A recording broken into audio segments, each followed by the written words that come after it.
Hi there. If you want to know the single biggest barrier to you writing your first, your second, your 20th, or whatever numbered book, fiction book, then carry on listening to this because today we're talking about writers' mental health. Hi there. For those of you who don't know me, my name's Lisa Oliver.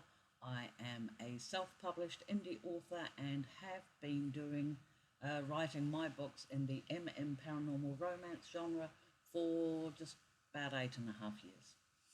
I make my comfortable income doing what I do, and this last year I have been working to do my best to try and encourage others to do what I do, because it's really neat making an income from working at home.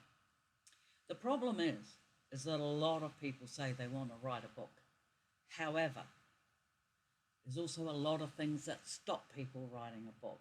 And one of the things that's not talked about is an author's mental health. Now, I recently had to come to terms with my own issues with regards to mental health. Those of you who have watched some of my other videos may have realized that, I have moved house. This little place is mine now. It's a little rental, but it's a lot closer to my kids, and it's just taken a bit of an adjustment. I haven't even been here a full week yet. But the thing is that prior to moving and while I was moving, obviously, I could not write. My brain just went fart. And I was really disappointed about that because I had created what I consider this awesome character, Blue. He's a little homeless Arctic wolf shifter, and he is absolutely adorable. He just, his first chapter when I wrote about him, the words just flowed from my fingers, and I absolutely loved him. And I haven't been able to write a word on him since. Now, there's probably some of you out there, and you're saying, oh, yeah, but look at what you're doing. You've just moved house, and that is one of the big things. But the thing is that it's not only the big things that can stop authors from writing. We operate alone.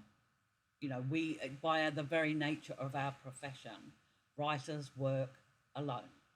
And I don't know whether or not you've tried to write with somebody watching over your shoulder, but the closest I get to that is when I am doing my Lisa Wright sprints on my other channel, and then I actually forget that the camera's on, so I'm not really paying attention. But if somebody was in the room with me while I was trying to write, I couldn't do it.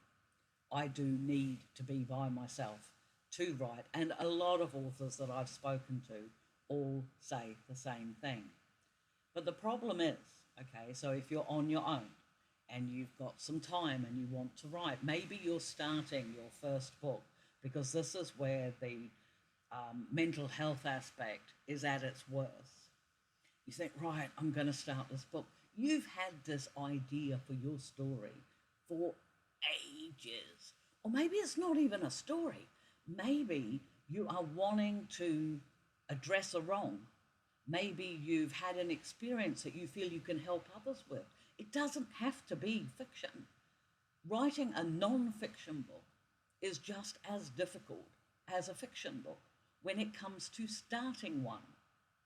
If you've got issues where you can't focus and you can't feel excited about what you're going to do, that is going to cause a barrier to you starting that book in the first place. Another reason why writing itself can be the barrier to writing your book, and you have to sort of give me a minute to explain.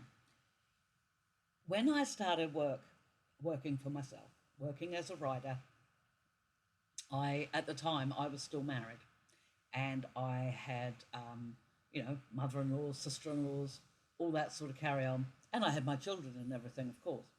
But what I found was when I was sitting at home writing, which for me was working, my mother-in-law, bless her soul, my late mother-in-law now, but my mother-in-law used to drop in. She would see that my car was in the driveway. It was the middle of the day. So she would stop in and have a coffee, which is a really sweet thing to do. But if you are busy writing, it's very hard to get respect for that from other people, because a lot of people who don't write don't understand that it's not something you can just pick up and do at any old time. That especially if you're working for yourself, and I mean this applies for any home business. If you're working for yourself and you have a business at home, you still have to be dedicated. You still have to put in work hours. And when people keep dropping in for coffee, or just because they want to have a chat, or they want you to go and do something else because you're just home all day, that is a barrier to getting something done. And with writers, it's even more difficult because a lot of people don't understand what writing is. They either assume that you're doing nothing at all, and who knows, maybe the word fairies come along and write our books for us, or they assume that it's something really easy that we can dash off before coffee in the morning and then have the whole day to do sod all. It doesn't work like that. But trying to explain that to other people is a really difficult thing to do if they're not used to working for themselves. Maybe they have a regular job. The other side of it is if you have a writer's block. Like I have, a couple of very dear friends who don't write. But if I say to them, oh, I'm having trouble with XYZ in my story, they don't get it. They don't get where there can be a problem because, I'm the writer. So I would just fix it, wouldn't I? And because they don't get it, and their eyes glaze over when you start talking about your characters and stuff like that, you feel more isolated as a writer.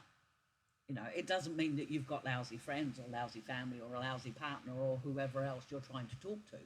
It just means that it's very difficult for them to understand. And even if they do understand, it's very difficult for them to give you any support with what you're doing, which is a darn nuisance. So this all contributes to the barrier there is to writing a book. We, one, have to do it alone, which some of us don't like doing. We, two, might not have anybody who's going to support us while we're doing this. Or three, we are worried that people are going to look at us funny because we're writing a book. There is a fourth one, and it's the ones that mock you because you're writing a book. It's sort of like, oh, yeah, well, you can't do it, I don't mention those people because I shut those people out of my life from the moment I started. If it's not as easy for you to do, then just stay non-committal and say nothing at all. But it's really hard when they're talking like that and you can't write because of the stuff that's going on in your head. So what can you do? What can you do to fix this? Number one is you need to acknowledge it. Okay, I'm struggling this week, all right? And I'm going to be the first to say it. Hi there, my name's Lisa Oliver, and I'm struggling with my story this week, even though I have an amazing character, because I have just moved house. My dogs have to go and live with someone else. Well, they are living with someone else, and I miss them dearly. And I'm not sure how safe I feel in my house at the moment, because it's new and it's noisier in some respects than my other house and it's quieter in others. It's an unknown and I'm learning to know it. But it is okay to ask for help. It is okay to say, hey, I'm struggling a bit here, either with my characters, my career, my ideas, or whatever else. And what I would suggest, and it's going to sound like a bit of a cop-out, but it actually isn't, is I would go looking for other videos to get ideas, to get things. I would start reading more. For me, reading, kickstarts my muse and things like that. So I would do that. Another thing that I think is vitally important. Now, I live in New Zealand. I live in quite a small place in New Zealand. There are no writers' groups around me.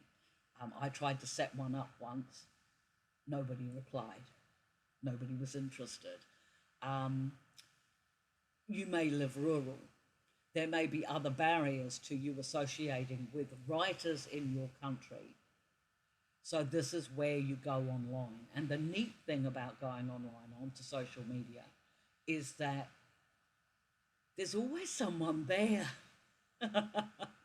And when you're alone or you're full of doubts or you're full of worries and things like that, if you've set yourself up, then you can find someone to talk to. One of the things that I consider myself truly blessed with, being in the gay, the the LGBTQ genre, is that other authors are so supportive. Author groups in this genre are so supportive. If I have a question or I'm not sure what I'm going to write next, I can think of a half a dozen other authors that I could click on Messenger right now and say, hey, I'm having trouble with this. Have you got 5 minutes to brainstorm? And at least one of those people, depending on the time zone, would come back and say yes.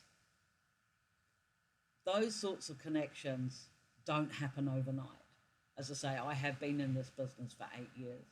But that is something that I really urge you, if you're struggling to start your first book in particular, I urge you to find one person who is online or off, it doesn't matter, but who is 100% supportive of what you want to do with your book, with your story, with your writing career.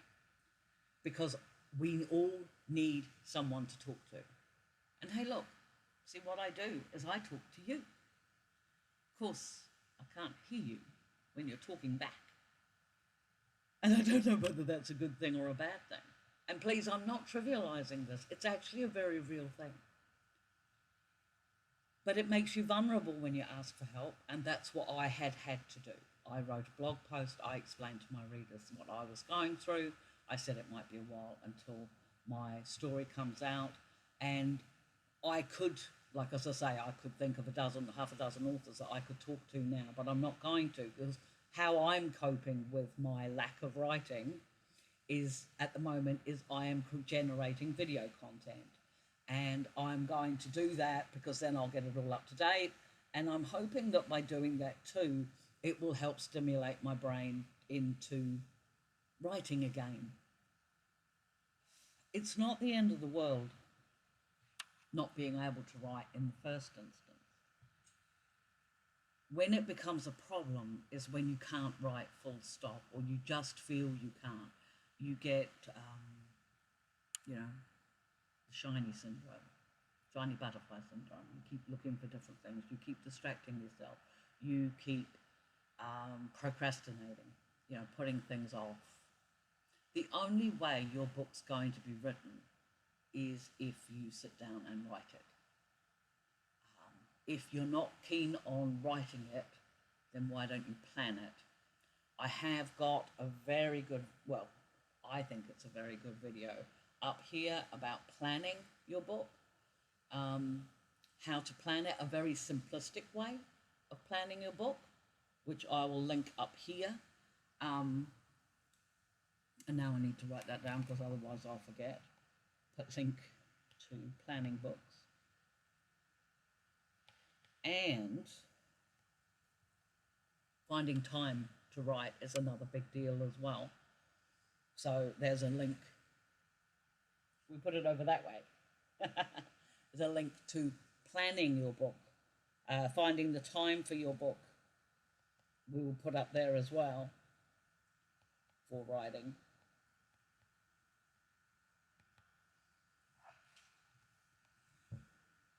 But if it's not the planning, and it's not the time, and it's not because you've got a lack of ideas, but that there's just something inside of you holding back, whether it's fear of being vulnerable, fear of being laughed at, fear of somebody mocking you for what you're doing because they don't understand, then just breathe that in.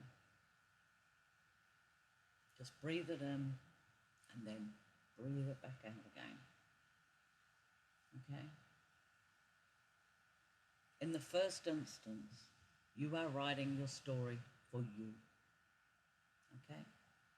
You are writing the book you want people to know information about, or you're writing the story you want to read. So write that, okay? Don't think about publishing. Don't think about readers. Don't think about editing or whether you self-publish or you send it to a publisher. Don't think about anything else at all except putting words on the page. And even if you manage 100 words a day, those words add up. So keep writing them. Keep going.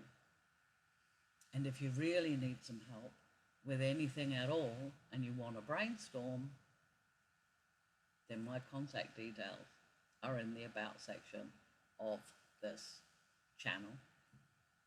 So if you really haven't got anybody, then come and say hi to me, because that is what I want to do, is I want to encourage people to live like I do.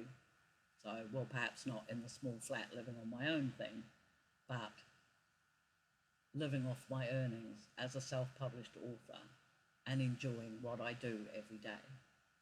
Okay? You can do it too. You've just got to start. So I'm asking you again, are you okay? And if you're not, how can I help? If you found any of this content useful at all, although I'm not sure whether or not it was just a bit of a rant and a ramble, but please know that I am here for you and I do know what you're going through because I write too. But if it was helpful to you, please hit the like and subscribe button, because that helps my YouTube channel. And the more people that see this, then hopefully the more people this can help.